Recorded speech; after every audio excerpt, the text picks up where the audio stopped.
Hi, welcome back to CVN 305, the Strength of Materials class. Last class you saw what is meant by deformation and how parallel rectangles or squares become parallelograms.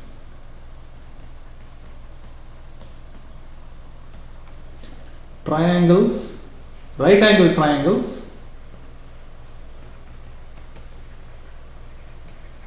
become other kinds of triangles like that. Distorted triangles.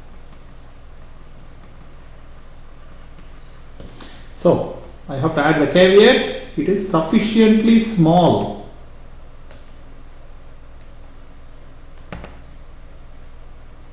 Squares become parallelograms, sufficiently small triangles will become distorted triangles, circles become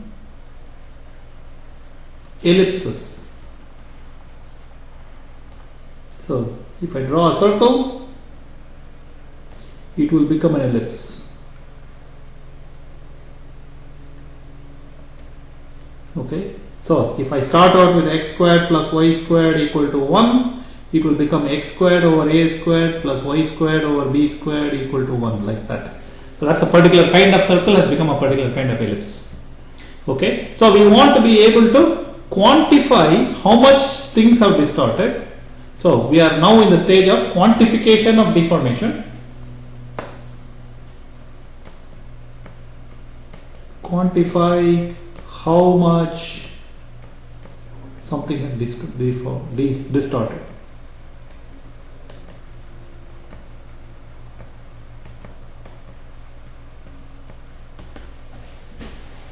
And the measure for this, measure for change of shape, is called strain.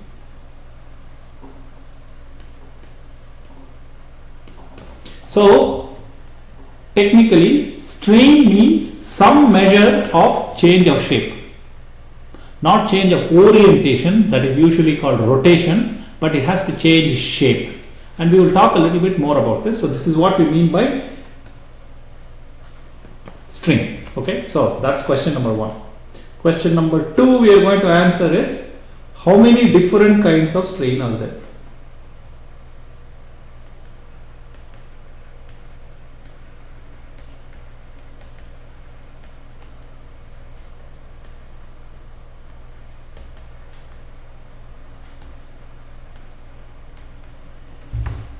Okay, just like stresses come in 2 flavors, so stress comes in 2 flavors.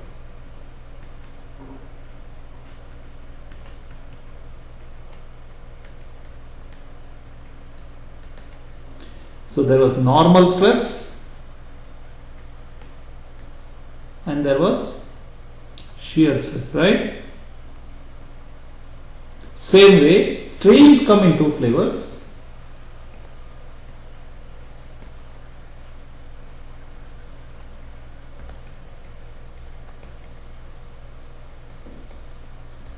Normal strain, actually it should not be called normal strain, it should actually be called axial strain and shear strain. So these are the 2 flavors of strain. Okay, so how do we do that? How do we know which one is which and what do we mean by axial strain? So the idea is we start from a rectangle, we start from a square.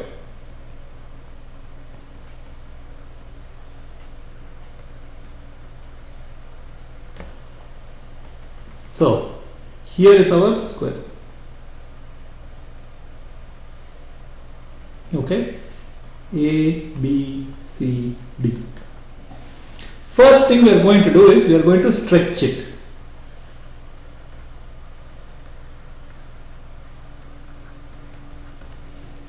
What do I mean by that? I am going to make it like this.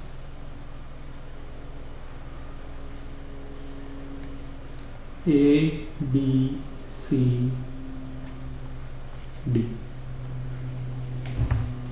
that's stretching it. So I have pulled it this way and I have pulled it that way. Okay, and to make our notation completely complete, we will call it X and Y.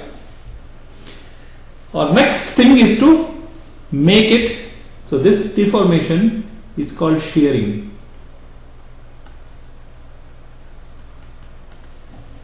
So what we will do is, we will take the same ABCD, originally it was like this, right?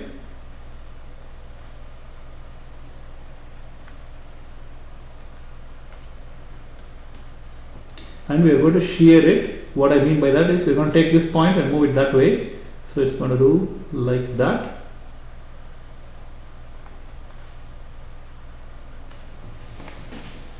So I stretch it, I shear it, and I rotate it. That means I am going to draw it in some other orientation like that.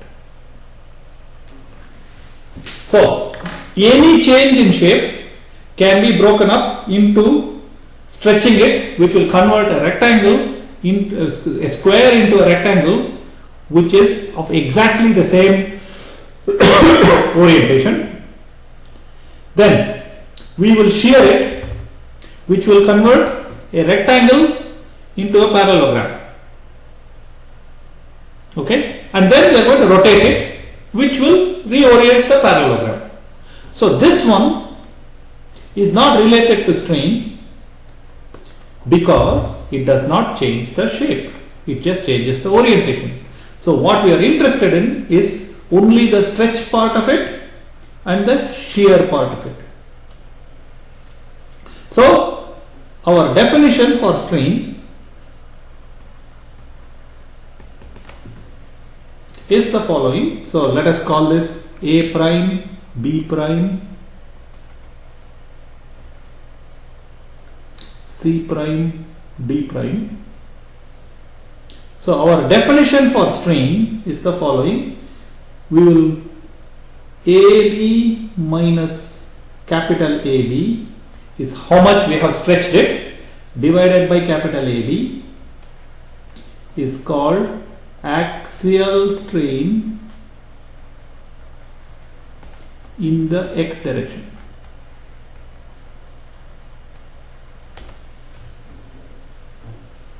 Okay, so this we can also write it as little ab over capital AB minus 1. Okay, because I can divide. Okay, this is usually referred to as epsilon xx.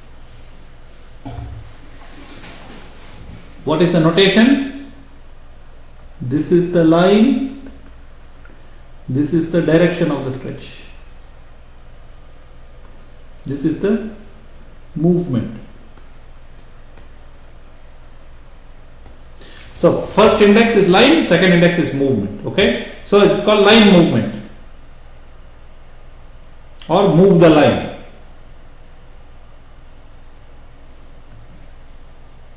Okay, so we are going to write this as, just like we said, face the force.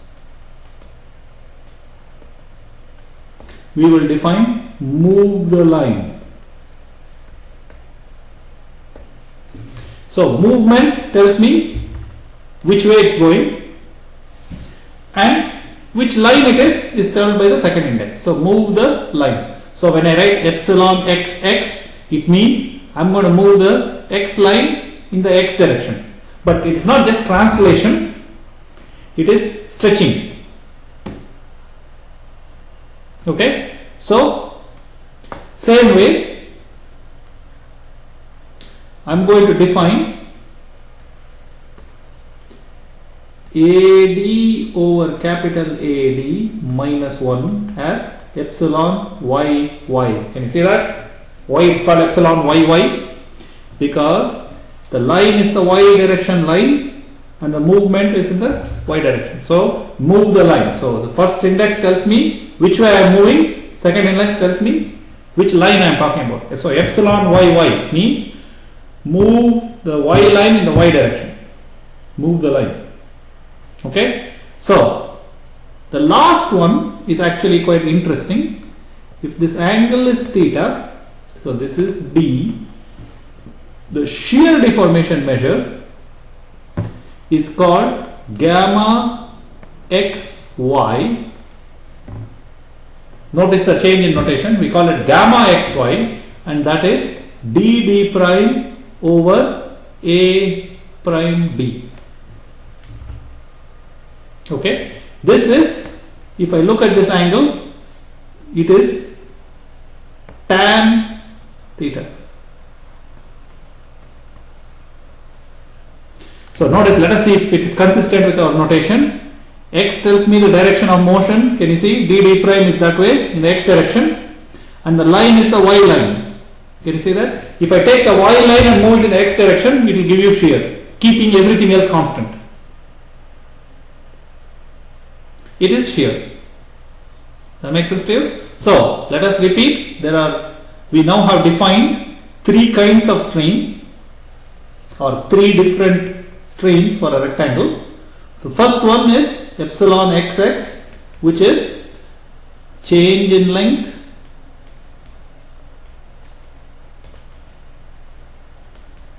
divided by original length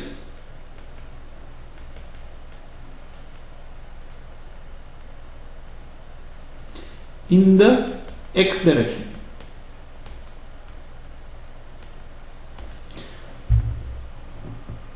Okay, epsilon yy is same thing in the y direction. Gamma xy in the z direction. So this is actually not change in length or original length. So this is quite different. This is tangent of change in angle.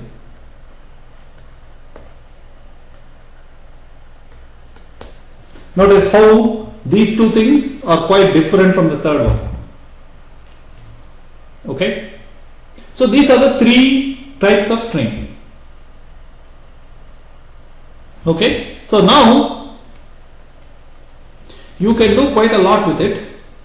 One of the things to do is, if I do it in 3 dimensions, instead of starting it with a bar, with a rectangle, 3D, instead of starting with a cube square, we start with a cube, and we have 6 measurements.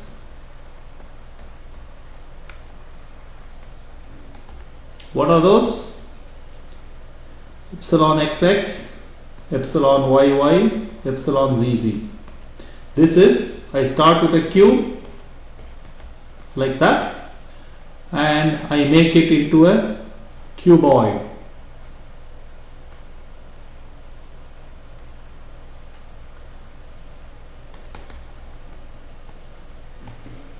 Right? So this is A, B, C, D, E, F. This is little a, little b, little c, little d, little e, little f. And then our definition will be epsilon xx is little ab over capital AB minus 1. Epsilon yy will be little ac minus over capital AC minus 1. Epsilon zz will be little cf over capital CF minus 1. And then we have our 3 shear strains.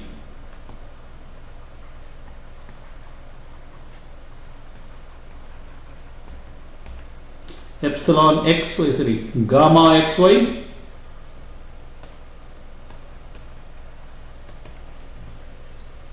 tan theta xy. What I mean by that is, if I look at the xy face, tangent, so the xy face looks like this, and it will become like that. So this angle tan theta xy will be called gamma xy. Tan gamma xz will be tan theta xz, and then gamma yz will be tan theta yz. Okay, and we got all three. The problem is we cannot write it into a matrix because I have only 6 terms. If I want to write it into a 3 by 3 matrix or a 2 by 2 matrix, I want to be able to have 9 terms. Okay, so we are going to redefine it slightly so that it's easy for us to write it in terms of 9 terms. We are just going to define this. So this is, now the physics is over. Now this is just mathematics. Okay, so our definition, this is pure math for convenience. I'm going to define epsilon yx epsilon xy is 1/2 gamma xy, and epsilon yx equal to epsilon xy. So epsilon xy's don't have direct meaning in a simple way, but gammas do. Okay, but the gammas are not convenient for us to write matrix operations and things like that, but epsilons do. Okay, so this is our mess, and it has to do with certain aspects of how we define these things. Our geometrical way of defining things automatically gives us gammas first instead of epsilons. Okay, so that's why we get this.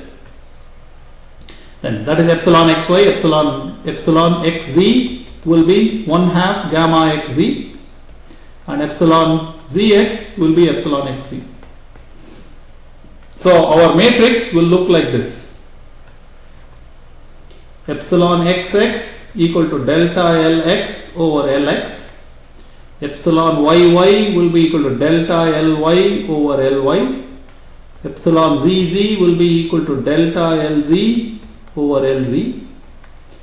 Epsilon xy equal to tan theta xy divided by 2. Epsilon yx will be equal to tan theta xy divided by 2. Epsilon xz will be tan theta xz divided by 2. Epsilon yz will be tan theta yz divided by 2. And then epsilon zx will be tan theta xz divided by 2. And then epsilon zy will be tan theta yz divided by 2. Right? So just like the stress matrix has 9 components, out of which only 6 are independent because of symmetry. There it was based on actually balance of angular momentum. That's why the thing was symmetric. Here that's not the case. This is based on our definition. This is how we choose to define it. If I define it, then I will get a nice symmetric matrix. Okay, so we got our matrix, we got our setup. So as far as strains go, we have now defined. I want you to remember 2 things. If I want to distort a rectangle, I have to do 3 things: stretch it, shear it, rotate it. I want you to have the cartoon in your head. Okay, stretch it means I make it along the x direction, I make it longer, along the y direction I make it longer or shorter, like this. Shear it means whatever was rectangular like this, I tilt it, right? That's shearing. And rotate it means take whatever shape I got and just simply rotate it. This will not change the shape, it will only change the orientation. So we don't care about the rotation step, but stretching and shearing will give us 3 strain measures, and those are the 3 we will use.